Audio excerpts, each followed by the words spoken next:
Title: Love Station. Audio novel based on real love story of an Indian couple in train station. Author Nazanin Amiri.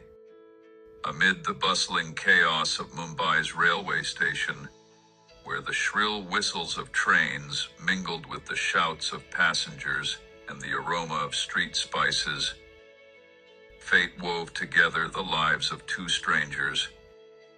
Nirja, a girl with wide, expressive eyes and neatly braided hair, always carried a book in her hand. Hailing from a modest middle-class family, she painted her simple life with the hues of her dreams. Every day, she passed through this station on her way to university, never imagining that an ordinary moment could become the turning point of her existence. On the other side stood Arjun, a young man with a warm smile and hands that carried the faint scent of potter's clay. Born into a hard-working, unassuming family, he spent his days in his father's small workshop. That day, with a worn backpack slung over his shoulder and a ticket in hand, he had come to the station to buy supplies for the shop. As he waited for his train, his gaze fell upon Nirja, standing calmly amidst the crowd, lost in thought. A chance collision, a quiet apology, and a glance that lingered just a heartbeat too long, marked the beginning of a story neither of them could have foreseen. The railway station, once merely a fleeting stop in their daily routines, was about to transform into the station of their love. Chapter 1. The First Glance. The air at Mumbai's railway station thrummed with the pulse of life. The platform was a symphony of hurried footsteps, vendors peddling chai in dented tin cups, and the distant roar of an approaching train. Nirja stood near the edge of Platform 3, her fingers brushing the frayed spine of a novel she'd read countless times. She adjusted the strap of her faded blue satchel, her gaze flickering between the pages and the rusted clock hanging overhead. The 8:15 local was late again, as it often was, but Nirja didn't mind. Amid the chaos, the station had become her refuge, a place where she could lose herself in stories while the world spun around her. She wore a simple green kurta, its soft fabric slightly tattered at the hem, a quiet testament to her family's modest circumstances. Her parents, a school teacher and a clerk, had instilled in her the virtues of diligence and patience. Yet Nirja harbored dreams that stretched beyond the confines of their cramped Andheri flat. Dreams of words, of far-off lands, of a life grander than the one she knew. Across the platform, Arjun leaned against a pillar, his dark eyes sweeping over the crowd. His hands, roughened by hours of molding clay, clutched the straps of his worn backpack. He'd come to catch a train to Dadar's wholesale market to buy supplies for his father's small pottery workshop. For generations, his family had eked out a living shaping earth into art, and Arjun, though young, felt a deep tie to that craft. Still, something within him yearned for more, perhaps an adventure, perhaps a shift in the winds of his life. Suddenly, the station's loudspeaker crackled to life, shattering the fragile stillness. The 8:15 train to Dadar will arrive delayed. Nirja let out a soft sigh and closed her book, but at that very moment, Arjun's loosely slung backpack grazed her shoulder.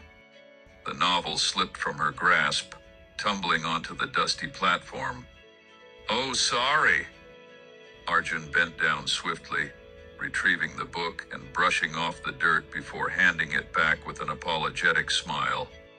Nirja looked at him for a moment, at his strong, calloused hands, at the spark in his eyes, and managed a quiet, "It's fine." But something shifted in that instant. Their eyes locked, just for a heartbeat. yet it was enough to quicken the pulse of both. Arjun's smile lingered as he said, "This book, it looks old." "What's it about?" Nirja, who rarely spoke to strangers, surprised herself when she replied, "It's a love story about two people who find each other by chance." Arjun chuckled, his voice warm and easy. "Maybe a railway station's the perfect place for a story like that to begin, don't you think?" Before Nirja could respond, the piercing whistle of the train cut through the air, and the crowd surged toward the doors. Arjun stepped back, offering a quick, "Hope I see you again, book reader."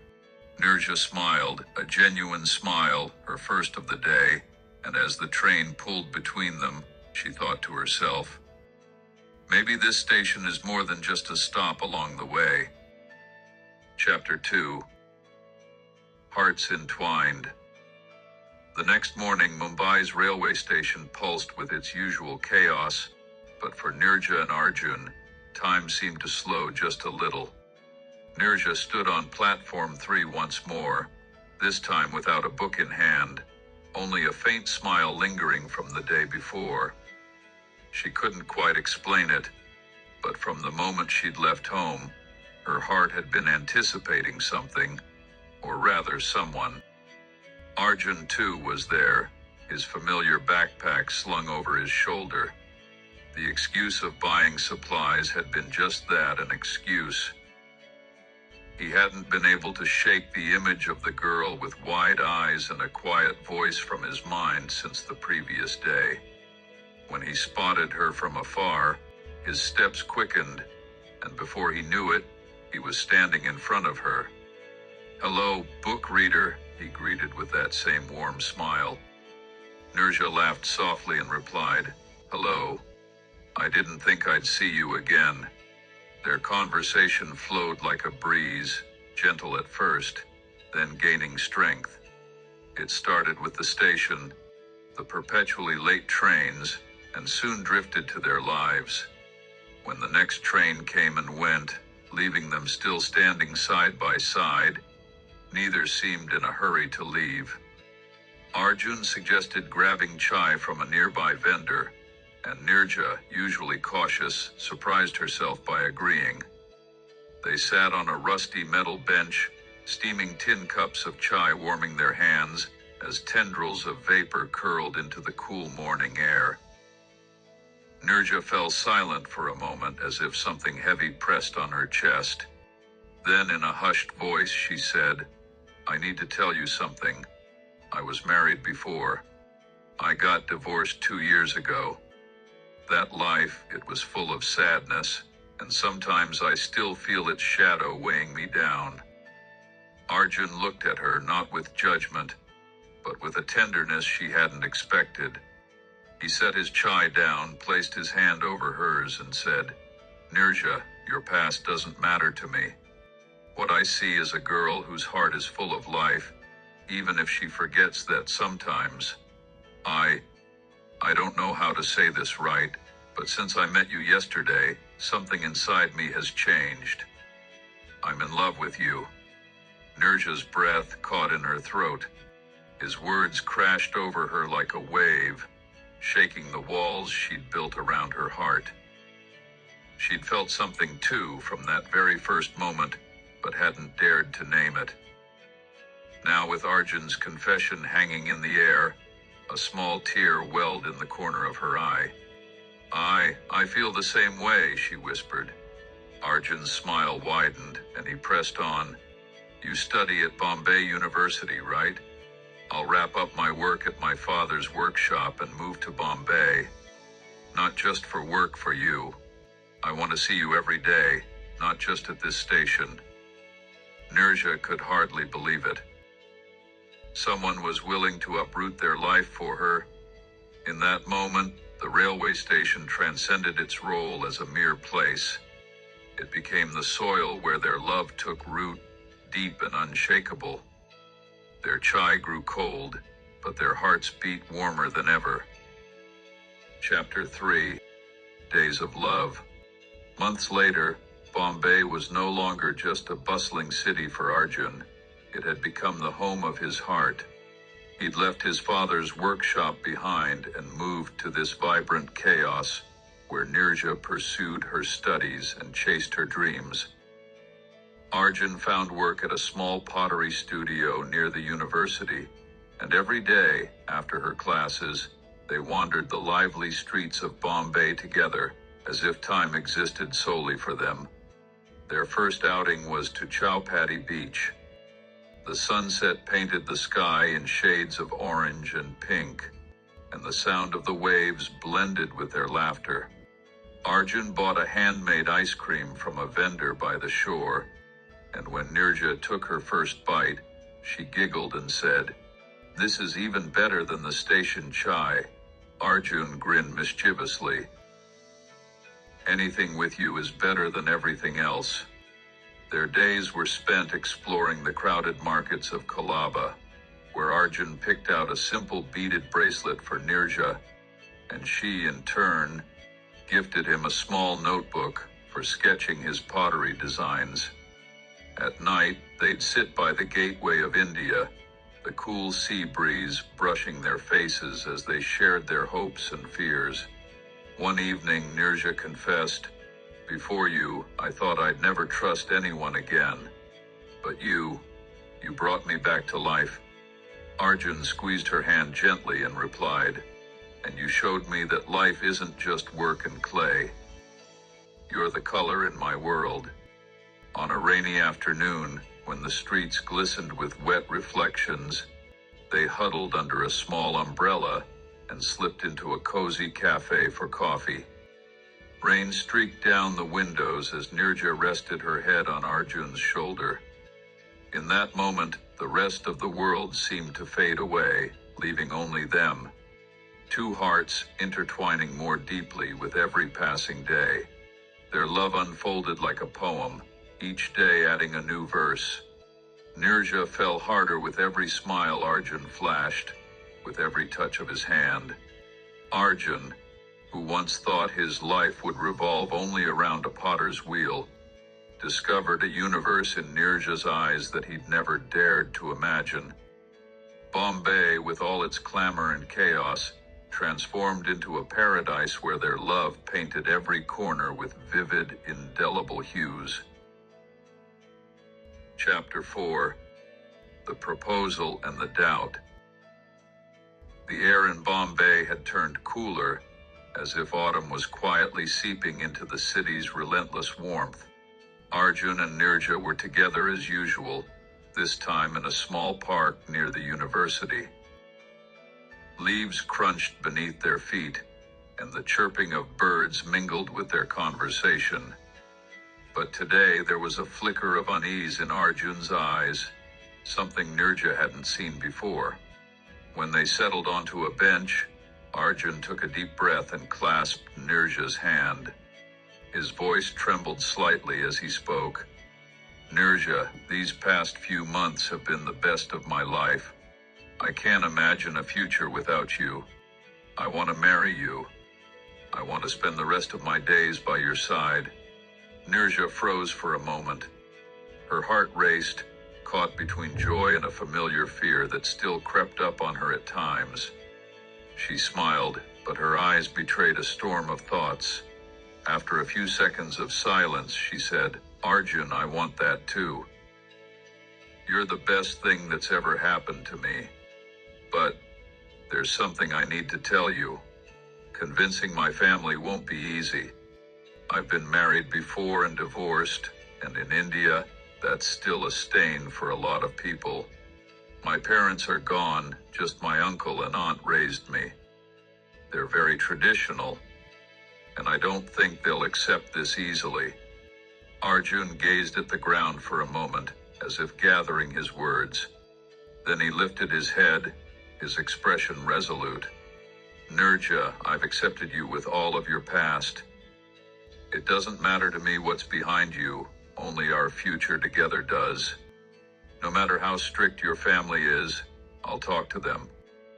If I have to, I'll show up at their door every day to prove how serious I am. Just say yes and leave the rest to me." Tears welled in Nirja's eyes.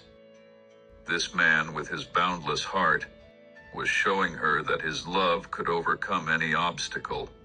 Her voice quivered as she replied, "Yes, Arjun, I want to be with you too."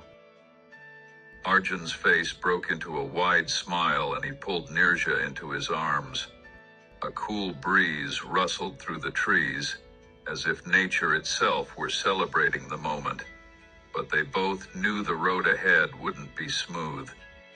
Nirja's family, steeped in tradition and prejudice, loomed like a barrier before their love. Yet Arjun was determined for Nirja, for their bond. He was ready to face anything. Chapter 5. The Condition and the Conflict. Weeks had passed since Arjun's proposal, and now the time had come to face reality. Nirja and Arjun, hearts brimming with hope and a touch of nerves, arrived at her uncle's house on the outskirts of Bombay.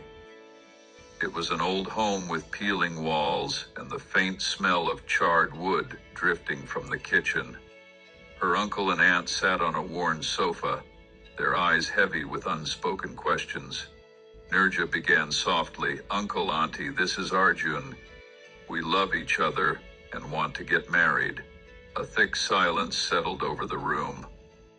Her uncle, a stern man with bushy brows and a grave expression, cleared his throat after a moment and said, "Nirja, you know we've always wanted the best for you. But you've been married before and divorced. These things aren't simple in our family." Her aunt chimed in with a sharper tone, "People talk. I don't want our heads bowed in shame in the neighborhood again." Arjun, who had been quiet until then, stepped forward. "I love Nirja with all her past. I promise to make her happy and ensure no one ever disrespects your family." Her uncle studied Arjun for a moment, as if peering into his soul. Then, in a measured voice, he said, "All right, we'll agree, but there's a condition. You said you work in pottery and run your father's shop. If you're serious, put that shop in Nirja's name. That way we'll know her future is secure." Nirja and Arjun exchanged a glance. She squeezed his hand, her eyes silently telling him he didn't have to agree. But Arjun just smiled and said, "Done. I'd do anything for Nirja." But that was only half the battle. When Arjun returned to his family's home in his old town to share the news, everything shifted. His father, a man with calloused hands and a deep-rooted pride, exploded, "What? Put the shop that's been in our family for generations in a stranger's name? A girl who's already been divorced? No, Arjun, I won't allow it." His mother, eyes brimming with tears, added, "You're all we have. I don't want to lose everything because of this marriage." Arjun found himself caught between two worlds, his love for Nirja and his loyalty to his family. That night, under the dim glow of an old lamp, he wrestled with his thoughts, wondering how he could bridge these two hearts. He knew the path ahead would be grueling, but his love for Nirja was so vast that he was ready to fight any battle for her. Chapter 6. The Fall of a Barrier and the Dawn of a Life. Months had passed since that tense day, and life for Arjun and Nirja remained suspended between love and tradition. Arjun visited Nirja's uncle's house every week, patiently and respectfully trying to win them over, but her uncle held firm to his condition. The shop's deed must be in Nirja's name. On the other side, Arjun's family stood resolute in their opposition, every conversation about his love igniting arguments and weighing their hearts down further. But fate has a way of carving paths no one anticipates. One morning, Nirja called Arjun, her voice trembling through tears. "Uncle, he's gone. Last night, he fell ill. His heart couldn't take it anymore. Arjun dropped everything and rushed to her side. When he arrived, he found Nirja sitting beside her aunt, both enveloped in a heavy silence. Her uncle's death, though heartbreaking, brought an unexpected shift. After a few days, once the initial shock had settled, Nirja's aunt pulled Arjun aside. "Nirja's like a daughter to me," she said softly. "Her uncle only worried about her future, but I can see how much you love her. I have no conditions anymore. Just promise me you'll always take care of her." Arjun, eyes brimming with gratitude, replied, "I promise to stand by her for the rest of my life." With the greatest obstacle lifted from their path, Nirja and Arjun felt a freedom they'd longed for. Even Arjun's family began to relent, seeing his unwavering resolve. One day, his father sat him down and said, "If this girl means that much to you, I won't stand in your way anymore. Just keep the shop, it's our legacy." Arjun smiled and replied, "Thank you, Papa. Nirja doesn't want that from me anyway." A few months later, beneath Bombay's clear blue sky, Arjun and Nirja stood hand in hand, exchanging vows in a simple yet love-filled ceremony. The railway station where it all began had become a sweet memory. Their shared life started, not bound by conditions, but by promises born from their hearts. Promises of love, loyalty, and companionship forever.